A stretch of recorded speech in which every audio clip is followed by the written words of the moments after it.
Hello friends, welcome to నరేషము blogs. ఇవాళ అయితే మేము దుర్గా టెంపుల్ దగ్గరలో ఉన్న వినాయక స్వామి టెంపుల్ దగ్గరికి అయితే వెళ్తున్నాము. సో బస్ స్టాండ్ నుంచి అయితే నియర్ బై వెళ్ళిపోవచ్చు. సో మేము వచ్చేటప్పుడు పైన ఫ్లైఓవర్ అయితే క్లోజ్ చేశారు. సో మేము కింద నుంచి అయితే వచ్చాము. ఫైనల్గా అయితే టెంపుల్కి రీచ్ అయిపోయాము. కార్తీక మాసం కదండి, ఏదో ఒక డివోషనల్ ఫీల్ అనమాట. ఇలాగా కార్తీక మాసంలో టెంపుల్స్కి అలా వెళ్తూ ఉంటే మనసు చాలా ప్రశాంతంగా హాయిగా ఉంటుంది కదా. సో మేమైతే వినాయక టెంపుల్కి వచ్చేసాము. ఫైనల్గా వినాయకుడిని అయితే చూస్తారు కదా. చూసుకున్న వాళ్ళైతే మనసులో ఏదో ఒక కోరిక కోరుకోండి, ఖచ్చితంగా నెరవేరుతుంది.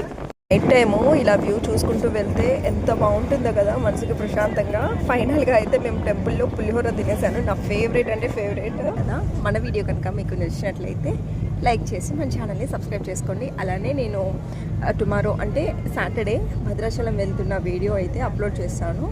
సో ఇంట్రెస్ట్ ఉన్న వాళ్ళు చెక్ చేసుకోండి.